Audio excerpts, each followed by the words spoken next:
जय श्री राम। शनि और राहु दोनों ही खतरनाक ग्रह बताए जाते हैं ज्योतिष में।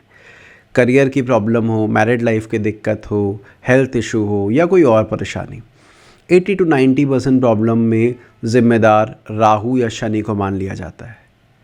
आज इस रोचक वीडियो में हम जानेंगे शनि और राहु में कौन है ज़्यादा खतरनाक, कौन ज़्यादा आपको नकारात्मक फल दे सकता है और किन परिस्थितियों में दे सकता है। तो और विलंब नहीं करते हैं, आरंभ करते हैं आज की ये रोचक यात्रा।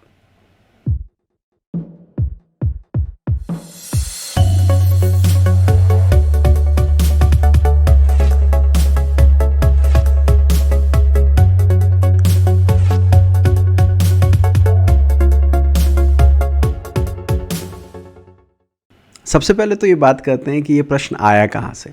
एक ऑनलाइन कक्षा के दौरान दो छात्रों में बात हो रही थी। एक छात्र कहते हैं कि भैया राहु बहुत ख़राब है, आज के टाइम में राहु अगर ख़राब हो जाए तो व्यक्ति को अर्श से फर्श पर ले आता है। दूसरे व्यक्ति का ये मानना था कि भाई शनि ज़्यादा ख़राब है, शनि लगातार आपको मारता रहता है, तो ये ज़्यादा नेगेटिव होना चाहिए।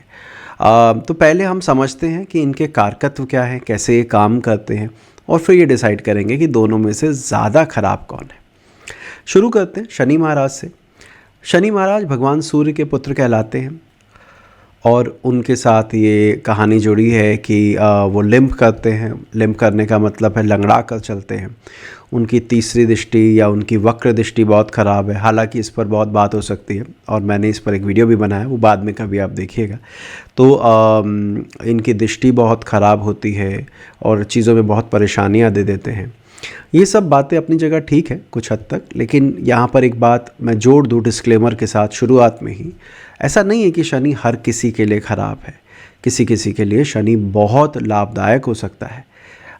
वृषभ लगन, तुला लगन, वृषभ राशि, तुला राशि, मकर राशि, मिथुन राशि, कन्या राशि, कुंभ राशि, इन सब के लिए शनि महाराज एक अच्छा रोल प्ले करते हैं। अब वही बात है कि वो कुंडली में कहाँ बैठे हैं, किसको देख रहे हैं, कहाँ अच्छा देंगे, वो सब हम बाद में डिसाइड करते हैं चार्ट देखकर, लेकिन उनके लिए वो शुभ कहलाते हैं। तो अभी उनकी नकारात्मक बातों पर ही आते हैं। तो न्यायप्रिय है। रिज़ल्ट देते वक्त ये नहीं सोचेंगे कि आप कितने बड़े आदमी हैं या आप कितने छोटे हैं। अगर आपकी गलती है तो आपको सज़ा ज़रूर मिलेगी, इसलिए उनको न्याय के साथ जोड़कर भी देखा जाता है। शनि महाराज की एक और बात भी है कि वो बहुत धीमा परिणाम देते हैं। देखिए, सुख जब धीमा आता है ना तो बहुत परेशानी होती है। कहते नहीं है भगवान छप्पर फाड़ के दे। छप्पर फाड़ के मतलब एक ही बार में सब कुछ दे दे, उसे छप्पर फाड़ के देना कहते हैं। लेकिन हमारे शनि महाराज तो आपको टुकड़ों में धीरे धीरे करके सुख देते हैं, अगर वो सुख देने लायक हो तो भी। नारद पुराण में एक जगह ये लाइन आती है कि शनि अगर किसी पत्रिका में बली हो तो वो व्यक्ति के लाइफ में दुख को बढ़ाता है। जब हमने पढ़ा तो ये लगा कि ये शनि दुख का कारक है, दुख को बढ़ाता है, तो फिर शनि के बली होने पर तो हमें ख़राब परिणाम मिलने चाहिए। तो उत्तर यही है कि अगर शनि बली हो भी जाता है और अच्छा फल देने वाला बन भी जाता है तो भी वो विलंब से और धीमे धीमे करके असर देता है। और जब सुख धीमे धीमे मिले तो उस सुख को हम कम मानते हैं कि यार मज़ा नहीं आया, 50 का हो गया अभी तक भी कुछ खास नहीं हुआ है। तो ग्रेजुअली बुढ़ापे में जाके वो चीज़ें मिलती हैं जिसके आप योग्य होते हैं। वहीं इसका अगर मैं दूसरा पक्ष रखूं कि अगर दुख है और वो भी धीमे धीमे आए तो उसको भी लोग नेगेटिव मानते हैं। आप समझिएगा इस बात को।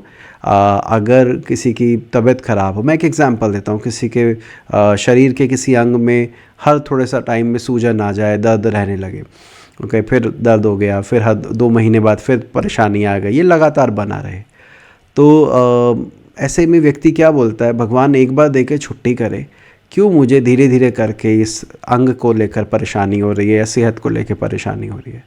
तो दुख में तो हम ऐसा चाहते हैं कि एक बार आए, ख़त्म हो और फिर हम अपनी अच्छी ज़िंदगी बिताएं। वहाँ पर धीमा धीमा बुरा है, सुख में भी धीमा धीमा बुरा है।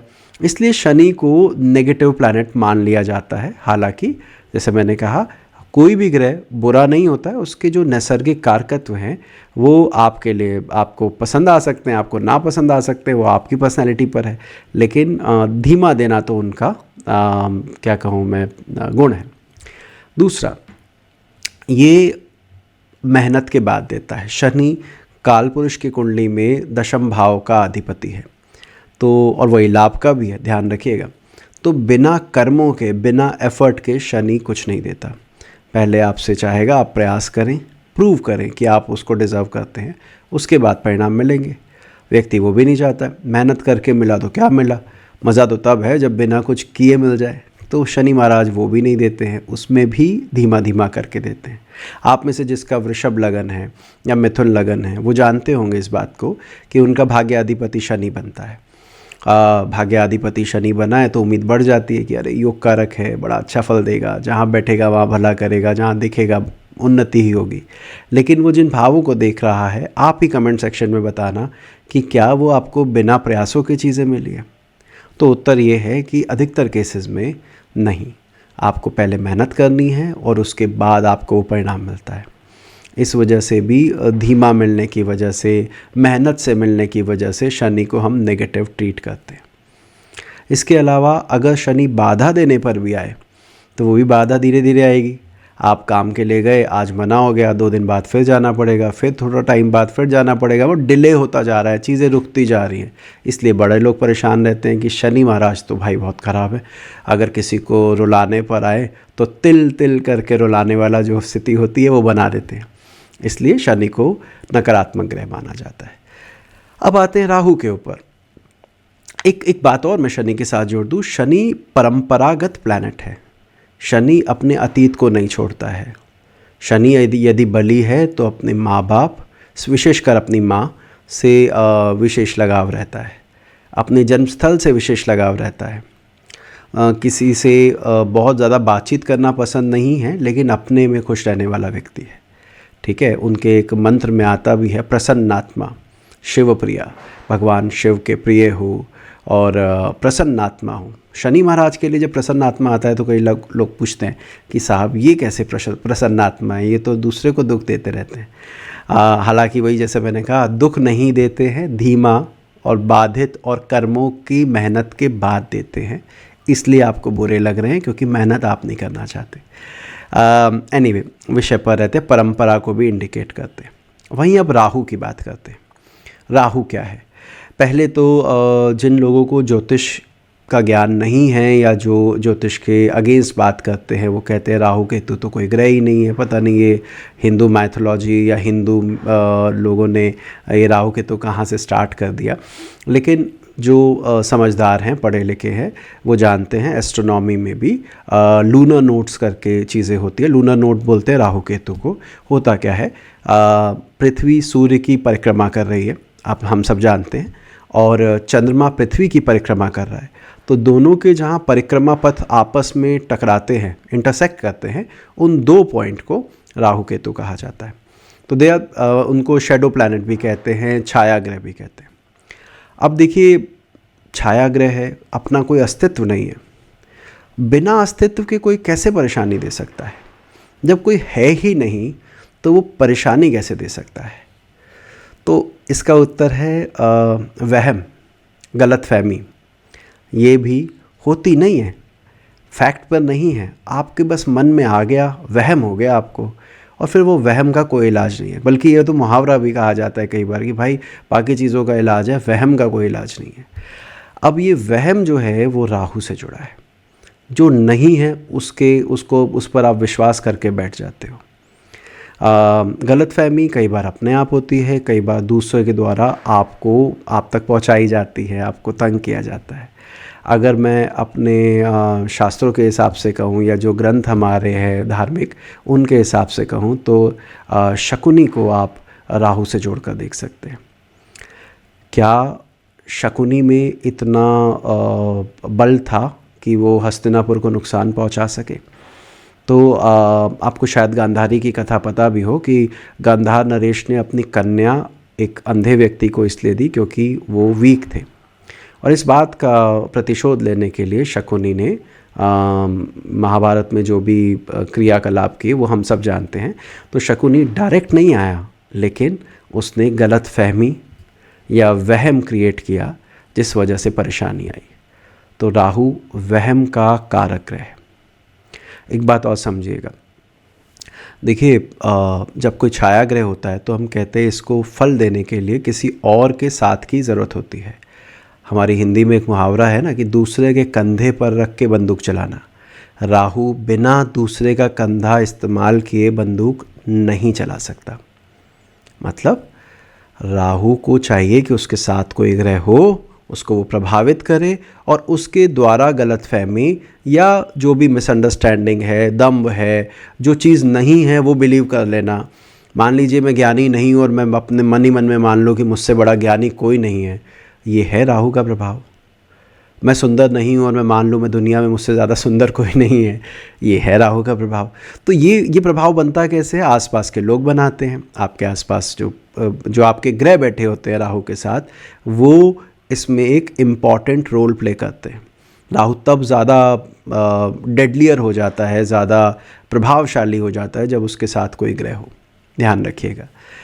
और हर एक ग्रह का अपना प्रभाव है, कौन सा ग्रह बैठा उसके हिसाब से क्या फल मिलेंगे देखते हैं। अभी आज के वीडियो में मेरे ख्याल से राहु पर मेरा एक वीडियो है इससे संबंधित, जिसमें मैंने अलग अलग ग्रहों के साथ उसकी युति के बारे में बताया है। आपको मैं काम करता हूँ इसी वीडियो के ऊपर, अगर अभी आपको लिखा दिख रहा होगा उस पर क्लिक करेंगे तो वो पुराना वीडियो भी आप देख पाएंगे जहाँ पर उसके बारे में चर्चा की गई है। अभी विषय पर रहते। तो राहु को कोई ग्रह चाहिए, बिना किसी दूसरे के कंधे पे बंदूक रख के वो इस बंदूक इस्तेमाल नहीं कर सकता। और एक और चीज़ है जो राहु के साथ आती है, वो आती है अनिश्चितता। अनिश्चितता मतलब कंसिस्टेंसी नहीं है व्यवहार में। अब शनि का पता है धीमे धीमे ही देगा, दे तो देगा ना भाई। चल भाई टाइम लग रहा है पर सब्र का फल मीठा है, ये लाइन शायद शनि के साथ ही जाएगी। तो भैया मिल जाएगा, रुक जा, वेट कर ले। लेकिन अगर मैं कहूँ आज तो है, कल पता नहीं आपको मिलेगा कि नहीं मिलेगा, ये अगर हम अवगुण गुण देखें, ये अनिश्चितता, ये राहु का गुण है। ठीक है। तो अनसर्टेनिटी जिसे अंग्रेज़ी भाषा में कहते हैं कि भाई पक्का नहीं है, आज है कल हो ना हो आपकी किस्मत। तो ये भी हम राहु से देखते हैं। एक और बात समझिएगा, एक फ़र्क होता है क्रूर और धूर्त में। ये दो शब्द आपने हिंदी में सुने होंगे, क्रूर और धूर्त। क्रूर क्या है? स्वभाव से अड़ियल है, अपने हिसाब से ही काम करता है, क्रूरता है उसके स्वभाव में, मोह ममता नहीं है। दूसरी तरफ धूर्त है वो ग्रह जो कि या वो व्यक्ति जो आपके सामने बड़ा आपका अपना बना हुआ है और पीछे आप ही की काट कर रहा है। एक लाइन कही भी जाती है कि अनजाने दुश्मन से जाना पहचाना दुश्मन अच्छा। राइट। तो ये राहु जो है ना, ये कब वार करेगा, किस इंटेंसिटी के साथ वार करेगा, वो बताना बड़ा मुश्किल हो जाता है। ठीक है, ज्योतिष अगर अच्छा ज्योतिषी है वो राहु के प्रभाव को देख के बता सकता है कि यदि इन फैक्टर्स पे आपके दिक्कत आ सकती है। जैसे मैं एक एग्जांपल दूं, अगर आपके चौथे भाव में, जिस घर से चौथे भाव से हम प्रॉपर्टी देखते हैं, डॉक्यूमेंटेशन देखते हैं, अगर वहाँ पर राहु पॉजिटेड हो अलॉन्ग विद फोर्थ लॉर्ड यानी चौथे के स्वामी के साथ, तो हम कहते हैं कि आपके पेपर वर्क में, विशेषकर ज़मीन से जुड़े पेपर वर्क में परेशानी आ सकती है। आपको उसका ध्यान रखना चाहिए। पेपर वर्बल कमिटमेंट पर कोई बड़ा रिस्क नहीं लेना चाहिए। सब कुछ कागज़ों में लिख कर जब पक्का हो जाए तभी पेमेंट करना, वरना आप फंस सकते हैं। तो राहु जिस भी भाव में बैठकर उसके भावेश के साथ बैठा हो, वहाँ पर जैसे मैंने कहा मिसअंडरस्टैंडिंग या धोखा होने के योग बढ़ा देता है। तो राहु का ये अवगुण है। वहीं शनि को किसी के साथ की ज़रूरत नहीं है। शनि अकेला काफ़ी है आपको परेशान करने के लिए, अगर उसने परेशान करना है। कुंडली में वो उन भावों का अधिपति है जिसे हम अकारक भाव बोलते हैं, दुस्थान बोलते हैं। तो लेकिन राहु को तो भैया पहली बात तो साथ चाहिए, अकेले तो वो किसी काम का नहीं है। और आपको एक बात और बता दूं, ये तो हम उसके नेगेटिव फल की बात करें, पॉजिटिविटी की भी बात करें तो राहु जब देने पर आएगा तो छप्पर फाड़ के देगा। अनिश्चित है ना, आपको थोड़ी ना पता है कितना दे देगा। एक बार में बल्क में आ गया, उसके बाद सालों तक कोई कमाई नहीं हुई। ये भी राहु का गुण है या अवगुण है, जैसा भी आप समझना चाहें। तो अनिश्चितता इसके साथ जुड़ी है। धूत ये है, वहमी ये है। एक बात और समझिएगा, अब मेरे शरीर में भगवान ना करे कहीं पर दर्द हो, घुटने में दर्द है, आप डॉक्टर के पास गए, डॉक्टर को दिखाया, एक्सरे हुआ, बाकी चीज़ें हुई, डॉक्टर ने कहा जी गठिया है आपके या आर्थराइटिस है जिस वजह से ये हो रहा है और अब आपको दवाइयाँ खानी पड़ेंगी, धीरे धीरे करके जाएगा वगैरह वगैरह। अब दूसरी तरफ आप एक डॉक्टर के पास गए और बोला जी मुझे नींद नहीं आती। डॉक्टर ने आपके सारे टेस्ट किए, टेस्ट करने के बाद डॉक्टर ने कहा कोई रिपोर्ट में तो ऐसा नहीं दिखता है कि जहाँ पर आपके कोई ऐसे सिम्टम दिख रहे हो जिस वजह से परेशानी हो, आपको नींद क्यों नहीं आ रही है? वो साइकोलॉजिकल इशू है। ये जितने भी साइकोलॉजिकल इशू होते हैं ये भी राहु गवर्न करता है, क्योंकि आपको नहीं पता वो क्यों परेशान है, बस मैं परेशान हूँ। आपने सुना होगा प्रेत बाधा। अब प्रेत को आप अगर राहु से जोड़कर देखें, जैसे मैंने कहा बिना किसी आइडेंटिटी के राहु किसी काम का नहीं है, उसी प्रकार बिना शरीर के कोई प्रेत अगर प्रेत है तो उनको कोई फ़ायदा नहीं है, वो फल नहीं दे पाएंगे। मेरी बात समझ रहे हैं? उनको एक बॉडी चाहिए, कोई व्यक्ति चाहिए जिसके थ्रू वो काम कर पाए। तो ये जो है ये भी राहु से देखा जाता है, क्योंकि राहु के जो ट्रेट है, बेसिक ट्रेट है, उसमें ये सारी चीज़ें आती हैं। तो किस चीज़ का इलाज मुश्किल है? वहम का इलाज मुश्किल है। दर्द कम किया जा सकता है, ख़त्म नहीं किया जा सकता अगर शनि वाला तो, लेकिन कम किया जा सकता है। पर ये वहम कब ठीक होगा, यू नेवर नो। आपको कोई ऐसी चीज़ नज़र आती है जो है ही नहीं, आप सबको बता रहे हैं मुझे परेशानी है, साथ वाला व्यक्ति कहता है यार हमें नहीं दिखता, इसको पता नहीं क्या क्या दिखता है, ये भी राहु के अंडर आता है। तो यहाँ पर कौन खतरनाक ज़्यादा है, कौन कम है, ये मैं आपके ऊपर छोड़ रहा हूँ, क्योंकि मैं कैसे कहूँ, अलग अलग कुंडली पे अलग अलग है। मैं इस पर आऊँगा, लेकिन अभी 2 कुंडलियों के एग्जाम्पल से भी बात करेंगे। तो मैं क्या बताना चाह रहा हूँ, दोनों के गुण अवगुण बताए। एक और चीज़, राहु आधुनिक ग्रह है। आधुनिक ग्रह मतलब ये नहीं कि आज पैदा हुआ है। राहु आधुनिकता को इंडिकेट करता है। राहु इंडिकेट करता है कि जो चीज़ आप ऑलरेडी फॉलो करते आ रहे हो इतने सालों से वो व्यर्थ है, छोड़ो उसे, छोड़ो कल की बातें, कल की बात पुरानी, नए दौर में लिखेंगे हम मिलकर नई कहानी। ये जो सोच है ये राहु की है, ठीक है। अब वो कहानी अच्छी होगी या बुरी होगी, जिसका आधार नहीं है, जिसका कोई बेस नहीं है, तो ऐसी कहानियाँ व्यर्थ ही जाती हैं। ध्यान से समझिएगा मैं क्या कह रहा हूँ। जहाँ शनि परंपरा, इतिहास, आधार, हमारे पूर्वज, इनसे जुड़ा हुआ है शनि, वहीं पर राहु इन जो पुरानी चीज़ें, जो मान्यताएं हैं, जो पुराने बिलीव्स हैं, उन सब बिलीव के अगेंस्ट जाकर काम करने वाला है। इस वजह से भी यदि राहु बली हो तो व्यक्ति विद्रोही स्वभाव का हो जाता है और आधुनिकता के चक्कर में आके पुरानी चीज़ों को छोड़ देता है। तो ये राहु के साथ जुड़ा हुआ है। ध्यान रखिएगा इस बात को कि आधुनिकता भी राहु के साथ देखी जाती है। पर अगेन यहाँ पर सवाल आता है, क्या आधुनिकता सदैव खराब है? क्या व्यक्ति को आगे नहीं बढ़ना चाहिए? तो हम कहेंगे नहीं, बिल्कुल बढ़ना चाहिए। अगर आपकी कुंडली में राहु अच्छे घर में, अच्छे भाव के अधिपति के साथ है तो बढ़िए, नई सोच सोचिए, आप बनेंगे ट्रेंड सेटर। ट्रेंड सेटर बोलते हैं उन्हें, जो कि नए ट्रेंड को स्टार्ट करते हैं।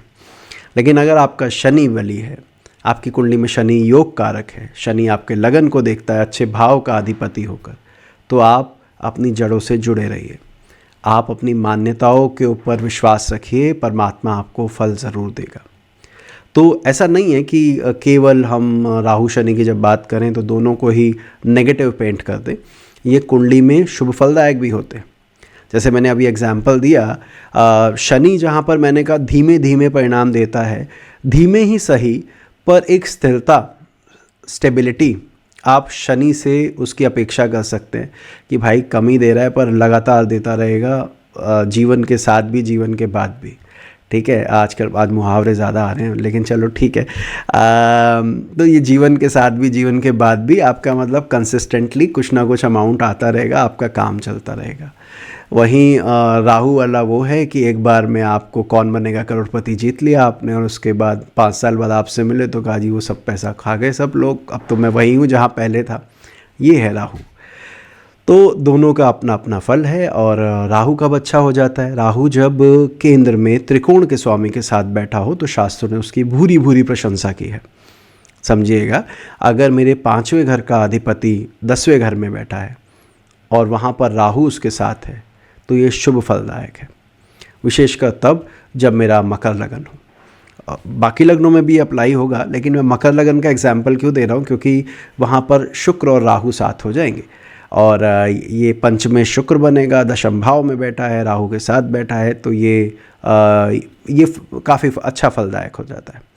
इसी प्रकार अगर वो चौथे में नवे के मालिक के साथ है, चौथे में पाँचवें के मालिक के साथ है, तो भी इसको शुभ माना गया है और इसकी दशा को भी शुभ माना गया है कि ये बड़ा अच्छा परिणाम देगा। तो ऐसा नहीं कह सकते कि राहु सदैव खराब है, कोई भी ग्रह सदैव खराब नहीं होता है। आपकी परिस्थितियाँ, आपकी कुंडली बताती है कि ये ग्रह के स्वभाव आपके साथ जा रहे हैं या नहीं, आप ज़िंदगी में वो चाह रहे हैं कि नहीं। जैसे मैं एक एग्जांपल दूं, एक लगन होता है कर्क, ठीक है, वो चाहता है, चर लगन है, वो जल्दी प्राप्त करना चाहता है। दशम भाव में मंगल की राशि आती है, योग कारक मंगल है, वो चाहता है सब कुछ जल्दी जल्दी अटेन हो। वहाँ आप कहते नहीं जी आपको तो शनि देख रहा है, तो हम कहते हैं भैया ये जो भागा दौड़ी है इस पर ब्रेक लगा दी शनि ने। अब धीमे धीमे चलोगे आप, सहज सहज चलोगे आप और धीरे धीरे ही आपको चीज़ें मिलेंगी। अब वो धीमा ना होना, वो चाहता नहीं है धीमा हो, धीमा हो गया तो कहता है बहुत ख़राब है, इसने मुझे रोक दिया। वहीं पर अगर किसी का कुंभ लगन है या शुक्र का वृषभ लगन है, तो वहाँ पर वो स्थिरता चाहता है, स्टेबिलिटी चाहता है। अब ऐसे में यदि शनि लगन को देख रहा हो या शनि अच्छे भाव में बैठा हो, तो जो वो चाहता है वो उसको दे रहा है, तो आप बड़े खुश कि अरे देखो जी इसने मुझे जीवन में परेशान नहीं किया, जैसे जैसे मैं चाहता था, जब जब चाहता था वैसे वैसा फल मिला। तो शनि और राहु को कि कौन ज़्यादा खतरनाक है हम कहते हैं, तो इसमें ये समझ लेना चाहिए कई बार दोनों बहुत शुभ हो सकते हैं। कई कुंडलियों में होते हैं, राहु की दशा में कई लोग बड़े अमीर बन जाते हैं, कुंडलियाँ आती हैं बोलते साहब राहु की दशा तो बहुत अच्छी गई थी, राहु के बाद गुरु की आई, तब से तो हमारे पसीने छूट गए हैं। तो ऐसा नहीं है कि राहु आते ही आप डर जाओ कि नहीं नहीं ये तो ख़राब है, पर इसके जो मूल स्वभाव हैं, मूल गुण हैं, वो परेशानी देने वाले हैं। जैसे मैंने कहा कि अनिश्चितता है और ये सारी चीज़ें। तो अब आपके सामने दो कुंडली मैं रख रहा हूँ, आपके सामने स्क्रीन पर आ रही होगी, देखते हैं किसका आंसर ज़्यादा सही होता है। एक कुंडली में शनि ज़्यादा खराब है, दूसरे में राहु खराब है। ये तो आप निकाल लोगे, मुझे पूरी उम्मीद है। हमारे दर्शक बड़े समझदार हैं, जब वीडियो डालता हूँ तो पता होता है कि बड़े अच्छे से वो जज्ब कर पाएंगे, उसको एब्जॉर्ब कर पाएंगे। मेरा सवाल आपसे ये है कि आप मुझे ये मत बताइए कि किस कुंडली में शनि खराब है, किस में राहु। मुझे ये बताइए कि इसके खराब होने का जातक को क्या फल मिला होगा, क्या फल मिला होगा। अगर आपके सामने वो एज अ क्लाइंट बैठा है तो आप उसे क्या कहेंगे कि आपके जीवन में क्या हुआ है, ये मुझे बताइएगा। बाकी आशा करता हूँ इस वीडियो से आपको शनि और राहु के कारकत्व अच्छे से समझ में आए हों। जहाँ तक मेरा अनुभव है, क्योंकि अब ये डिबेट हमने चालू की है तो उसको ख़त्म भी करना, कहीं कुछ एक तो लाइन बोलनी चाहिए।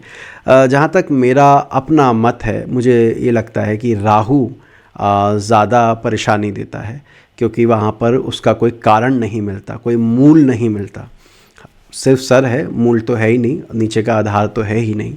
तो जब मूल नहीं मिलता तो उपाय क्या करोगे आप, सॉल्यूशन क्या करोगे। आपको दिख रहा है कि ये दिक्कत है और वो व्यक्ति मानने को तैयार नहीं है, मनोवैज्ञानिक परेशानी है, तो आप क्या समझा लोगे।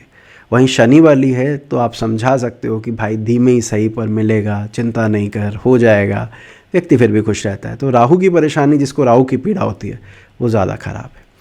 बाकी मिलते हैं अगली बार किसी ऐसे विषय के साथ।